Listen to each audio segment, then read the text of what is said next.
Hey, thanks so much for joining us here on 9 News Plus. I'm Chris Bianchi, and real estate inventory climbing fast around the Denver area and across the state and the country. I know, we've been waiting for this for a little while, but for a bit more just a bit more context about this spike in real estate inventory in Denver and across the state. And also, by the way, a bit of a top level overview about where the real estate market sits at the moment. We're now joined by Lane Lyon, our real estate guru, who's also, by the way, a managing broker at Coldwell Banker Realty. Lane, thanks so much for joining us here on 90s Plus. Hey, Chris, thanks for having me on. This is a topic that a lot of people are focused on right now. Oh, everybody's interested in it, myself included, full transparency. But Lane, can you start by giving us an idea about just how much inventory has climbed lately across the Denver area and also statewide? Well, I think that that's what is top of mind right now is it happened very, very fast. We saw some big changes in our real estate market here in the Denver area, and it really was kind of the tale of two markets.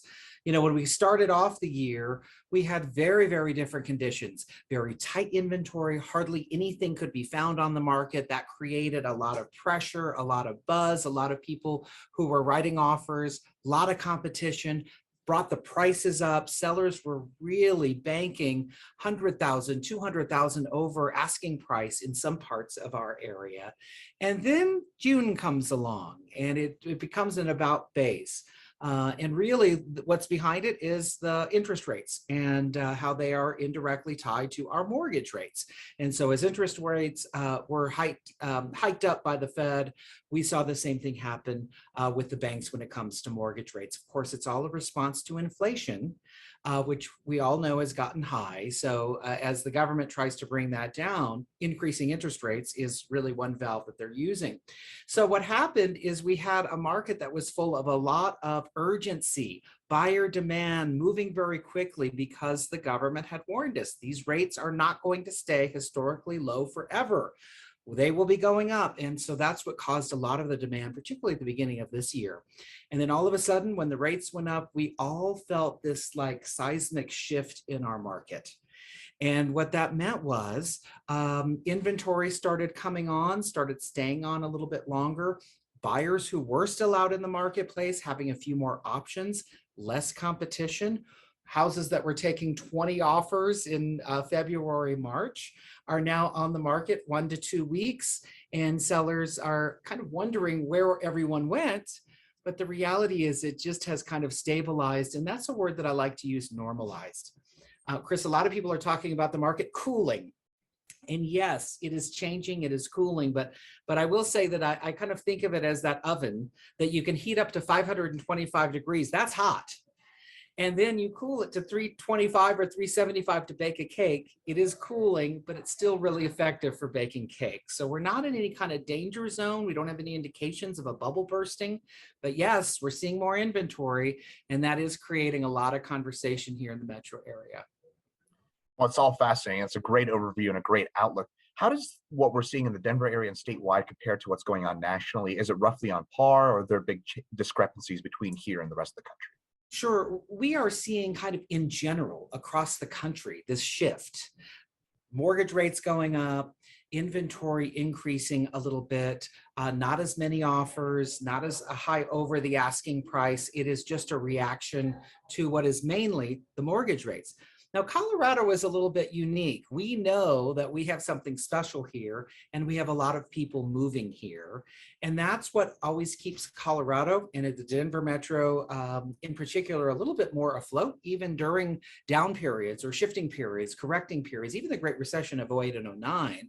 And I want to preface by saying we're not seeing any conditions that remind us of that this time around. However, just like in that time, Colorado tends to perform a little bit better when it comes to shifts and changes because we have so many people wanting to live here and continuing to move here. I know the prices are up. A lot of us locals are like, what happened to the good old days?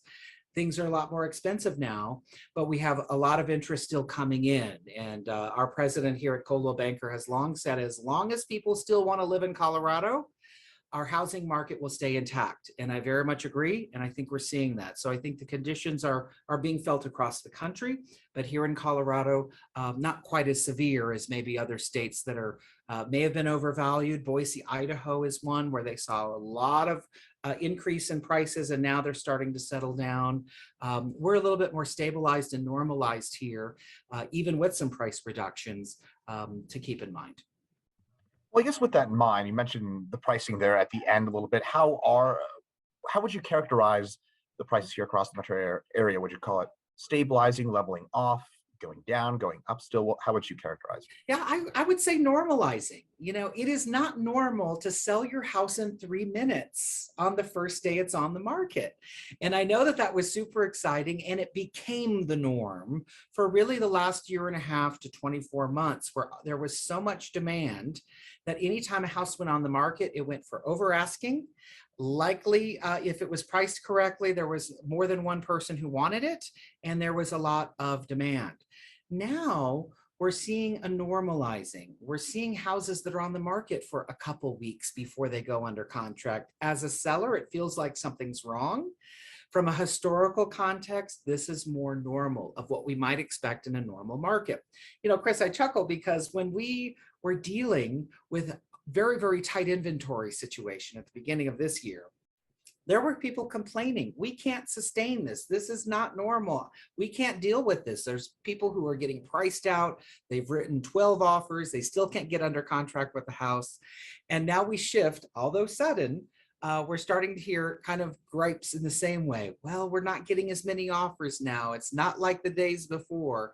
And so I think that it's just important to kind of keep things in context. When the pandemic happened and the Fed stepped in and lowered interest rates, that was an attempt to stimulate the economy. Well, it worked. Housing in particular just went off the rails. We knew we couldn't stay there. We knew there was going to be a correction. We're feeling it now. But I want to make one thing really, really clear. Even as we talk about a recession and what kind of impact that might have on the housing market, we are not anywhere near what we saw during the Great Recession of 08 and 09. And I know that there tends to be a little bit more concern and anxiety because I'm hearing it with the changes so sudden. But the big factor here is that of inventory. We are still technically, even with the price drops and the inventory increasing, we are still technically in a seller's market here in the Denver area. And that is measured by the amount of inventory or houses that are for sale. So we know here in the Denver area, we're about a month and a half of inventory. And what that means, if all the houses were sold, it would take about a month to sell everything that's on the market right now if nothing new came on. We don't balance out into a balanced market or even a buyer's market until we have about 6 months of inventory. So we're between 1 and 2 right now. These are numbers that realtors are taking and watching very, very closely. To have price drops, to have a price crash in terms of the housing market, typically you need inventory. When we think back to 08 and 09, we had all those houses for sale, all those foreclosures. It brought the prices down. So even though we're seeing some price reductions now, we don't have near the inventory to have a crash or a lot of deals or foreclosures necessarily. There will always be exceptions to that. But in general, we are still in a situation where sellers have equity. The inventory, while it is increasing, is still considered to be relatively low. 2 numbers that I thought were real interesting, Chris, and that was that when we take a look at the last couple of months, this year compared to last year, this time last year, we had about 3,000 homes on the market in the metro area. By the way, that's considered extremely low. We doubled that this year, so that's where we saw a lot more inventory coming on. But be mindful that according to the Denver Metro Association of Realtors, that's about 6,000 homes in the area that they monitor. Normal is about 15,000. So we're still low inventory. Yes, we're seeing some changes. Mortgage rates are higher as we work on inflation, but I have to say there are opportunities lying in all of these kind of concerns and anxieties about what's changing in our market.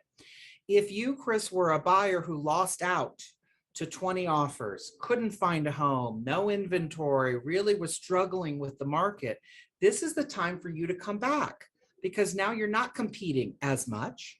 You don't have to go as far over the asking price.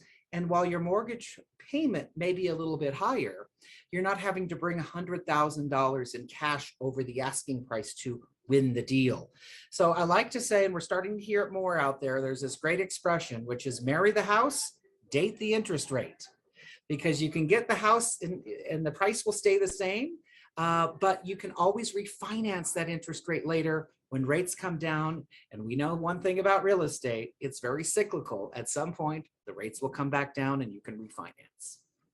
I was going to ask, so looking forward towards the future a little bit here, you mentioned that buyer who might have missed out during the craze the last 2 years. You said that maybe now is the opportunity to do that, but let's say somebody can afford to wait a little bit. Let's say they can wait a year. They've got a decent rental deal, something like that. What would be your advice? Is it to do it now or to wait a year? Well, you're hitting on a very important question that we're hearing a lot, and that is, should I wait? Are the prices going to come down? Is that worth waiting for? And what we in general as realtors are counseling our clients to think about is what we know now and what we don't know about the future.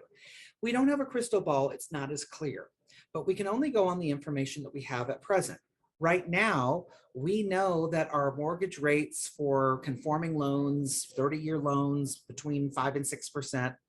We also know that the Fed is planning on hiking up interest rates a few more times this year. It is very likely that mortgage rates will also be going up. Now, we have a little leveling or normalizing of some of our home prices and values. If I decide to wait a year, kind of banking on prices could be lower. Might I also be facing the fact that interest rates aren't 6%, they're 7%? Maybe. It's possible that you're going to get into a situation where prices are a little bit lower or right at market value or slightly under, but you're going to be paying more to borrow the money. So I say to clients, look, if this is something that's in your future, get in the market now, because the other piece of this is if you're renting, Chris, you're going to pay another 12 months of rent that doesn't make any money for you. So you could always get in. If the rates go down, you can refinance. And as far as home values, I've had some clients who say, but how do I know that if I buy a house this year, that prices are going to go down next year, and that's going to make me feel like I didn't get a good investment? Really, your home's value only comes into play when you go to sell it, because that's when you're going to pull your equity out. So if you plan on staying 2, 5, 7, 10 years from now, your value is going to go up. If things should soften a little bit or come down a little bit, and you need to sell next year, well, you may feel a little bit of a hit that way. But overall, I have to say that the news is still very encouraging. We're salespeople, so we like to look at the positive here. But there are some good opportunities if you're an investor who didn't want to go up against all the competition earlier this year and last year. This is your time to pick up another rental property. If you're a fix and flipper, also an opportunity to maybe get in at value or slightly under that market rate. If you're a buyer who is utilizing a loan where you're putting less money down, maybe you couldn't compete earlier this year when you had all of these cash offers you were competing in. Again, a good opportunity. And then at the same time, if you have a house to sell and you want to actually write an offer contingent upon your home selling, unheard of earlier this year, now it's a little bit more possible. So should I wait? I say no. I say get into the market, start building some of that equity, and we can always adjust the interest rate later when it comes down. Marry the house and date the interest rate, as you just said. You Lane, got it. any final tips, advice for those people who might not be in the market yet or who are looking to be in it? Absolutely. And I think that it's just that we're all in this together, and we're always going to be looking for the opportunities. But my final words are this. We know that we have a historical perspective of real estate being a solid investment. It is what I know as the greatest get-rich-slow scheme there is out there. And just like other investments, just like your stocks, they're going to come up, they're going to come down. And it's just a matter of understanding that everything cycles. We've enjoyed some really unusual activity that benefited both buyers and sellers, particularly sellers over the last couple of years. Now we're starting to see some changes, but I want to make clear we don't see a danger zone. We know we're going through some correction. We know there's talk of a recession. Historically, interest rates have come down during recessions. So might that be a possibility? Yes. We don't have anything on our sites that indicate we are bursting. We've got prices crashing down in the Denver area. There are other parts of the country that may be overvalued that are going to see some prices come down. I think that in the long run, you're going to be in a much better place owning property than hanging on the sidelines renting, because you're always going to have that asset growing underneath you if you live in your investment. All right, there you have it. That's a pretty rosy view. At least I'm happy to hear that. Cautious optimism, we'll call that. How does that sound? Well, you said it. You're a sales guy, and that's what you guys feed off that. But anyways, Lane Lyon, managing broker at Coldwell Banker Realty, but best known as our 9 News real estate guy. Thanks so much for joining us here on 9 News Plus. Thank you. It's my pleasure.